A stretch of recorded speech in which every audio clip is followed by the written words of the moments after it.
Hi friends! ఈరోజు మన channel కోసం నేను రాసిన కథ 'పరిణయ ఘర్షణ'. ఈ కథలోని ముందు భాగాలు చూడని వాళ్ళ కోసం కామెంట్స్‌లో లింక్స్ ఇచ్చానబ్బా. కొంచెం సబ్స్క్రైబ్ చేసుకొని చూస్తూ కథ నచ్చితే ఒక బుల్లి లైక్ చేయండి. మరి ఇంకా మనం కథలోకి వెళ్ళిపోదామా?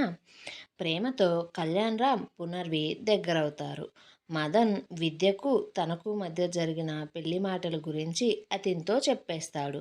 పని మీద కళ్యాణ్ రూమ్కి వెళ్ళిన ఆనంది అక్కడి పరిస్థితి చూసి సిగ్గుతో తన గదికి రాగా, అభి టెండర్ విషయమై కళ్యాణ్తో మాట్లాడాలి అంటూ అతని గదికి వెళ్ళడానికి బయలుదేరగా, ఆనంది 2 అడుగులలోనే అభిరామ్‌ని దాటి ఆ గది నుండి తనను వెళ్ళనివ్వకుండా ఆ గది డోర్ పెట్టి, "అభి, నేను చెప్పేది విను" అంటూ మాట్లాడుతుండగా, అభిరామ్ కొంచెం విసుగ్గా, "ఆనంది, ఏమైంది నీకు? ఎందుకు నన్ను అక్కడికి వెళ్ళనివ్వట్లేదు? కనీసం ఫోన్ కూడా చేయనట్లేదు" అంటుంటే, ఆనంది అభిరామ్ భుజాల మీద చేతులు వేసి అతనికి అతి సమీపంలోకి చేరి అతని చెవి దగ్గరకు చేరి, "అది మరి ఏంటంటే అభిరామ్, ఇప్పుడు వారిని మనం డిస్టర్బ్ చెయ్యకూడదు" అంటూ చిన్నగా అభిరామ్ చెవిలో చెప్పి మునిపంటితో ఆ చెవిని కొరికి వదలగా, అభిరామ్కు మైకం కమ్మినట్లుగా అయి పూర్తి విషయాన్ని మర్చిపోయి, "ఏంటే ఇలా తయారయ్యావు? రాత్రులేమో వద్దు, ఓపిక లేదు అంటూ బ్రతిమలాడే కొద్దీ మారం చేస్తావు. మరి పగలేమో ఇంత పిచ్చెక్కేలా చేస్తావు. ఏంటే ఇది?" అంటూనే ఆమె శరీరంలో నిధుల కోసం అతని చేతుల వేట మొదలు పెడుతూ, కలయికలో మొదటి మెట్టుగా ఆనంది పెదవులతో అభిరామ్ తన పెదవులాట మొదలుపెట్టి, ప్రతి ఉచ్ఛ్వాస నిశ్వాసలో ఆ ముద్దు గాఢతను పెంచుకుంటూ పోతూ కొద్దిపాటి బలం ప్రయోగించగా, ఆనందికి వెనక తలుపు బలంగా తగలడంతో ఆనంది కొద్దిపాటి కోపంతో అభిరామ్ నుండి దూరం జరిగి, "ఇంత మొరటుగా ఉంటావేంటిరా? కొంచెమైనా సున్నితంగా చూసుకోవా?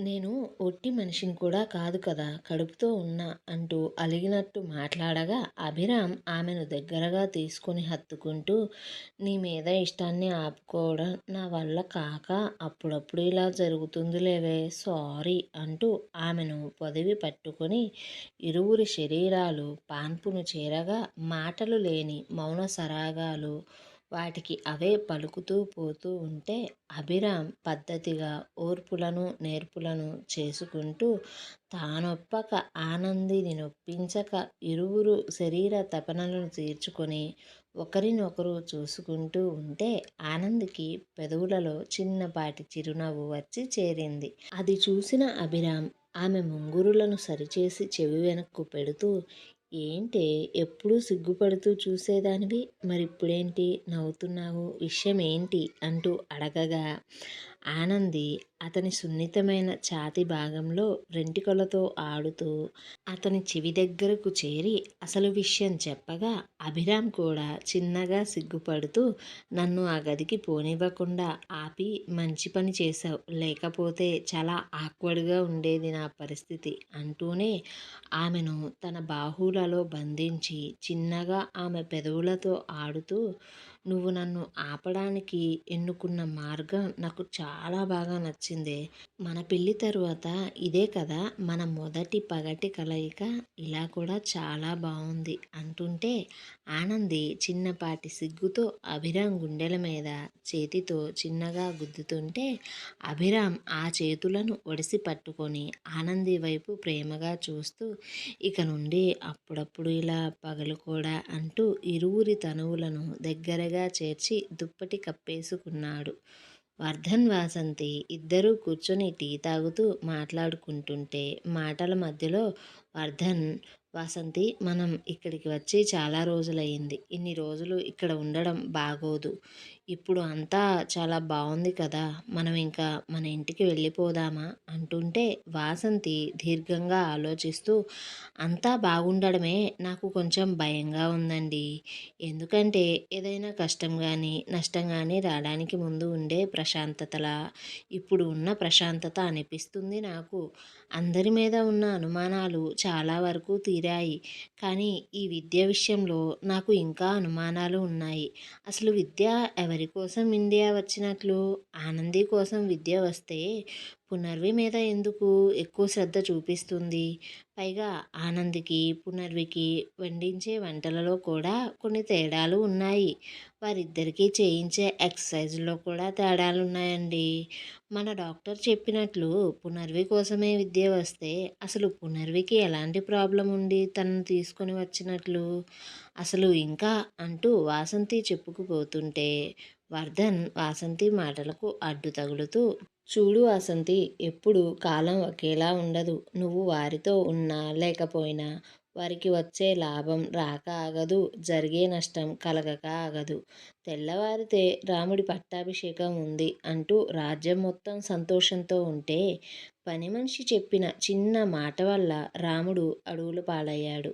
పైగా ప్రాణానికి ప్రాణంగా పెంచుకున్న తల్లిదండ్రులే రాముణ్ణి కారడవుల పాలు చేశారు. కాబట్టి ప్రతిసారి తల్లిదండ్రుల వల్ల పిల్లలకు సంతోషాలే కాదు, కొన్నిసార్లు మనం చేసే చిన్న చిన్న పనుల వల్ల, అనేక మాటల వల్ల సంవత్సరాల పాటు దూరం అవ్వడం, పూడ్చుకోలేని నష్టం కూడా రావడం జరుగుతాయి. కాబట్టి వారి గురించి నువ్వు అతిగా ఆలోచించకు. ఈ వయసులో మనం పరిస్థితులను బట్టి పరిస్థితులను అర్థం చేసుకొని బ్రతకడం అలవాటు చేసుకోవాలి. పైగా నాకు మనిద్దరి పిల్లల మీద చాలా నమ్మకం ఉంది. అలాగే నీ పెంపకం మీద చాలా గౌరవం కూడా ఉంది. కాబట్టి నువ్వు అంతగా దిగులు పడకు. పైగా నువ్వు ఇక్కడ ఒక విషయం గమనించావో లేదో, రామసుబ్బమ్మ గారు కొత్త జంటలకు సమయం ఇవ్వడానికి తీర్థయాత్రలు అంటూ ఇల్లు వదిలి వెళ్ళిపోయి ఉంటారు. కానీ నువ్వు అది అర్థం చేసుకోకుండా వారితో పాటే ఇక్కడే ఉంటావేంటి? పాపం వాళ్ళు అచ్చటా ముచ్చట కోసం ఎంత ఆలోచిస్తున్నారో ఏమో అంటూ వర్ధన్ వాసంతికి అన్ని విధాలా నచ్చచెప్పగా, వాసంతి కూడా కొంచెం పట్టు వదిలి ఆలోచించి, సరేనండి, మనం రేపు మన ఇంటికి వెళ్ళిపోదాం అంటూ ఒప్పుకుంది. అలా ఒప్పుకున్న వాసంతి లోపలికి వెళ్ళిపోతూ ఒక నిమిషం ఆగి వెనక్కు తిరిగి, చూడండి, నేను ఆనంద్‌కి ఎలాంటి ఇబ్బంది కలగకుండా బిడ్డ పుట్టే వరకు గుడిలో రోజుకు 11 మందికి అన్నదానం చేయాలి అనుకుంటున్నా. అంటే అంతకుముందు మన కుటుంబ పరిస్థితులు పెద్దగా బాగాలేదు కదా, అందువల్లే అలా మొక్కుకున్నా. కాబట్టి మీరు అందుకు కావాల్సిన ఏర్పాట్లను చూడండి. నేను రోజు మధ్యాహ్న సమయంలో గుడికి వెళ్తాను, సరేనా అంటూ అడగ్గా, వర్ధన్ సరే, అలాగే, నీ ఇష్టం. మన ఇంటికి దగ్గరలో ఉన్న దుర్గాదేవి గుడిలో అందుకు కావాల్సిన ఏర్పాట్లను చూస్తా. అక్కడ అయితే రోజుకు 100 మంది దాకా అన్నదానం జరుగుతుంది కదా, వారితో పాటే నీ మొక్కును కూడా తీర్చుకోవచ్చు అంటూ సమాధానం చెప్పడంతో వాసంతి సరే అంటూ లోపలికి వెళ్ళిపోయింది. అలా 2-3 రోజులు గడిచిన తరువాత వాసంతి వారింటికి వెళ్ళిపోయిన రోజు దగ్గర నుంచి మధ్యాహ్న సమయంలో ఆ గుడి దగ్గరికి వెళ్ళి అన్నదాన కార్యక్రమాలు చూసుకుంటూ ఉంటే ఆమెకే తెలియకుండా ఆమెను ఒకరు గమనిస్తూ ఉన్నారు.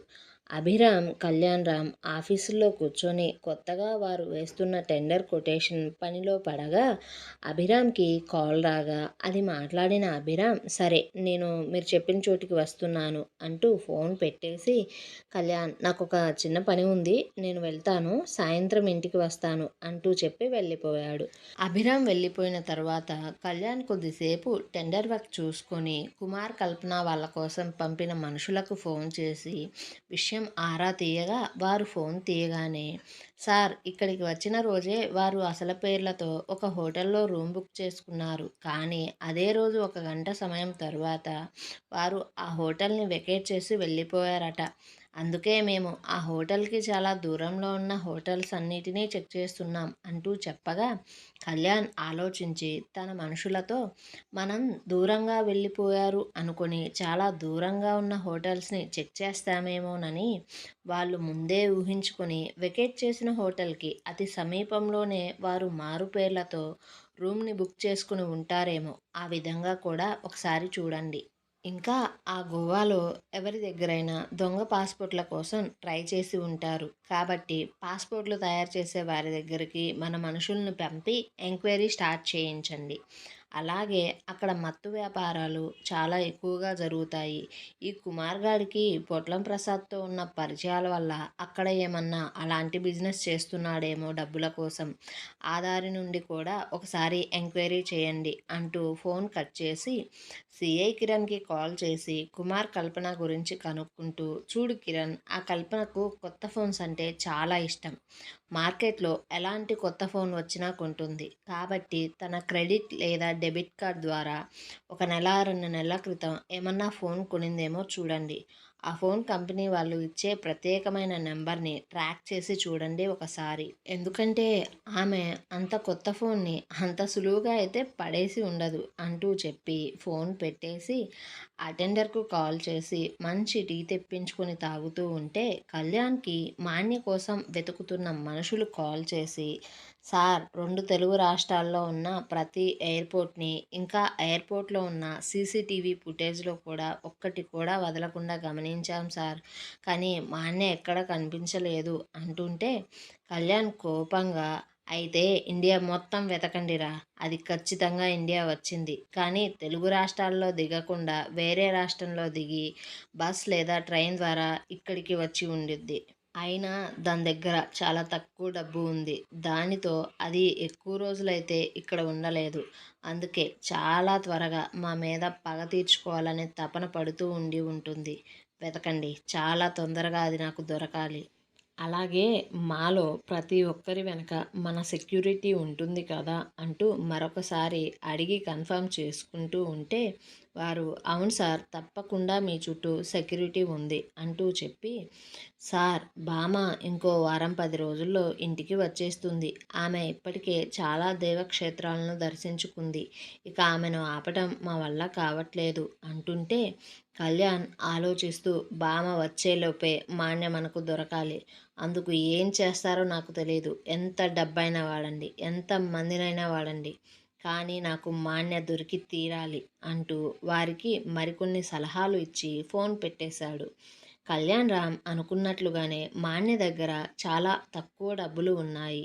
అయితే ఆమె అంతకుముందు డబ్బులు ఎక్కువ ఉన్నప్పుడు కొనుక్కున్న కొన్ని విలువైన బ్యాగ్స్‌ని, శాండిల్స్‌ని, చాలా కాస్ట్లీ అయిన కాస్మెటిక్ ప్రొడక్ట్స్‌ని, చిన్న చిన్న జ్యువెలరీ ఐటెమ్స్‌ని, దగ్గరుండి యూనిక్‌గా డిజైన్ చేయించుకున్న డిజైనర్ డ్రెస్సులను అన్నిటినీ ఆన్‌లైన్‌లో అమ్మి వాటి ద్వారా వస్తున్న డబ్బును సేవ్ చేసుకుని చిన్న హోటల్లో ఉంటూ తన పగ కోసం ఆలోచనలను అమలు చేసే పనిలో ఉంది.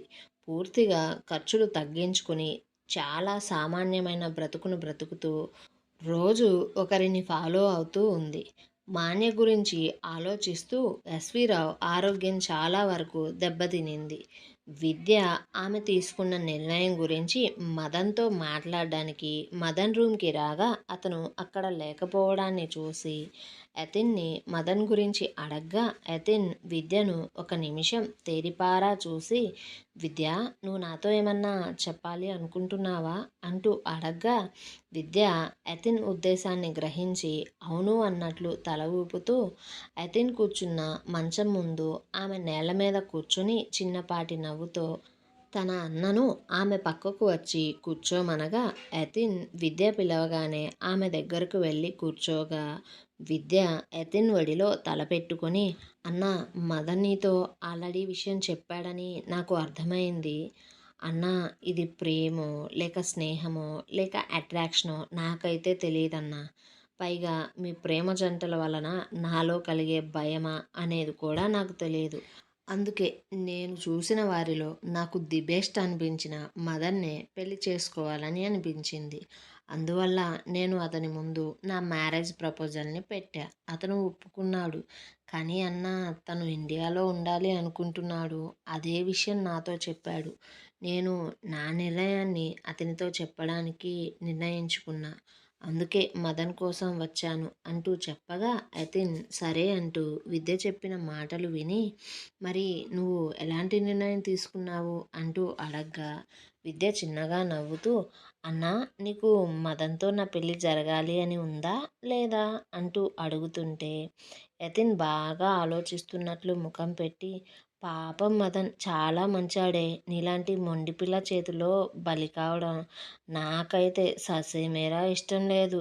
కానీ వాడి అదృష్టం ఎలా ఉందో అంటూ సరదాగా అనగా విద్య ఎదెన్ వడిలో నుండి పైకి లేచి, అన్నా అంటే నీకు నాకంటే నీ ఫ్రెండ్షిప్పే ఎక్కువ ఇష్టమా అంటూ అతన్ని చిన్నగా కొడుతుంటే, ఈలోపు ఆ గదిలోకి మదన్ వచ్చి వారి అల్లరి కొట్లాటను చూసి, ఏంటి డాక్టరమ్మ, మా వాడిని పేషెంట్ని చేసే పనిలో ఉన్నట్టున్నావు అంటుంటే, విద్య మదన్ రావడాన్ని చూసి, అది మరీ మదన్ నేను నీతో మాట్లాడాలి అంటూ నసుగుతూ చెప్పగా, మదన్ అతిన్ వైపు చూడగా అతిన్ కనురెప్పలను ఆర్పి, నేనిప్పుడు రూమ్లో నుంచి బయటికి వెళ్ళాలా లేక మీరే బయటికి పోతారా అంటూ అడగడంతో విద్య కోపంగా అతిన్ని చూస్తూ కాలు తొక్కి, అన్నా నువ్వు మరీ ఎక్కువ చేస్తున్నావు అంటూ మదన్ వైపు తిరిగి, మదన్ నన్ను బయటికి తీసుకుపోవా అంటూ అడగ్గా మదన్ విద్యను అక్కడి నుండి తీసుకుని పోయాడు.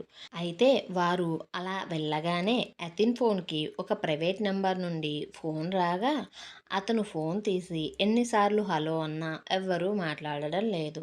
దాంతో ఫోన్ పెట్టేశాడు. అయితే మళ్ళీ ఆ నెంబర్ నుండి కాల్ వస్తూనే ఉంది. అలా 2, 3 సార్లు జరిగిన తరువాత దాంతో అతిన్ అనుమానంగా ఈసారి ఫోన్ తీయగానే మాన్య అంటూ పిలిచాడు. మరొక వైపు పునర్వి అడిగిందని కళ్యాణ్ రాత్రి సమయంలో పునర్విని సముద్ర తీరం దగ్గరకు తీసుకుని పోయాడు. అక్కడ పునర్వి కళ్యాణ్ చేతిని పట్టుకుని భుజం మీద తలవాల్చి ఆ వెన్నెల వెలుగులో సముద్ర తీరం వెంబడి నడుస్తూ ఉంటే వారికి కొద్ది దూరంలో ఇద్దరు మనుషులు వీళ్ళనే గమనిస్తుంటే అది తెలియని వీరు చాలా ప్రేమగా ఒకరికొకరు మాట్లాడుకుంటూ ప్రపంచాన్నే మర్చిపోతున్నారు. అయితే వారిని వెనక నుండి ఆ ఇద్దరు ఫాలో అవ్వడం మొదలుపెట్టారు. ఏమండోయ్ మరి ఇప్పుడు కథలో తరువాత ఏం జరగబోతుందో తెలుసుకోవాలంటే మన ఛానల్ని సబ్స్క్రైబ్ చేయండి. ఈ వీడియోని లైక్ చేయండి. కథ ఎలా ఉందో కామెంట్ చేయండి అబ్బా కొంచెం.